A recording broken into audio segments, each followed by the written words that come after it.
Anne, victime d'une arnaque en ligne orchestrée par un individu se faisant passer pour Brad Pitt, elle prend cher après son reportage sur 7 à 8.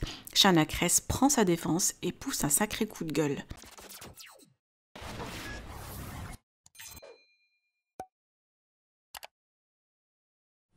Tout a commencé lorsque Anne, une Française de 53 ans, a été contactée sur Instagram par une personne prétendant être la mère de l'acteur, suivie de messages du faux Brad Pitt lui-même.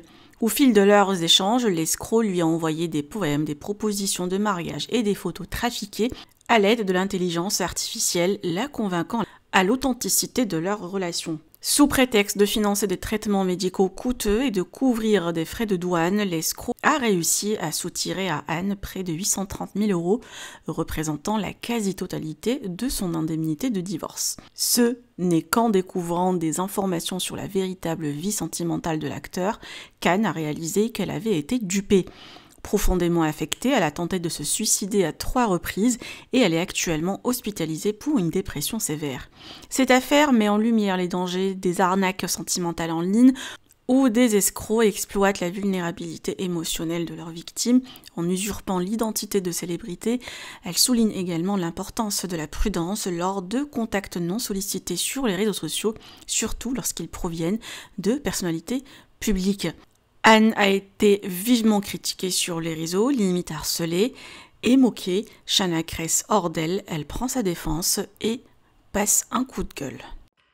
Aujourd'hui, c'est cette vidéo qui n'était pas prévue, mais il y a un sujet qui me touche beaucoup, le cyberharcèlement. J'en ai vécu, mais on n'est pas là pour parler de moi. On va parler de cette dame qui s'appelle Anne, qui s'est fait escroquer par ce faux Brad Pitt.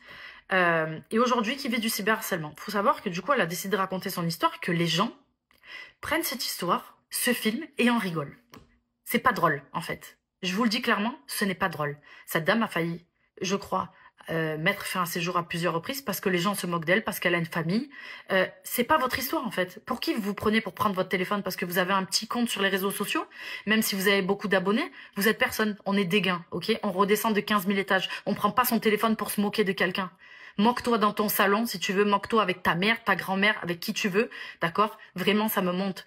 Tu te prends pour qui pour faire ça? Et le pire, ce sont les gens qui sont sur TikTok. Je vais vous expliquer. Sur TikTok, il me semble, quand tu atteins 10 000 abonnés, quand tu fais des vidéos au-delà de 1 minute, elles sont rémunérées. Il faut savoir qu'aujourd'hui, il y a des gens, ils se servent de cette histoire pour être rémunérés. Ça te fait rire? T'es content de gagner de l'argent comme ça? Va falloir trouver un vrai job, hein, parce que là, le matin, je sais pas comment tu fais pour te regarder dans le miroir clairement. Genre, si c'était ta tante ou ta daronne ou quelqu'un de ta famille, ça te ferait plaisir que les gens ils se moquent comme ça ouvertement, que cette personne peut-être part en dépression, qu'elle a plus envie de se réveiller le matin, juste parce que tu te moques? Tu crois que c'est normal?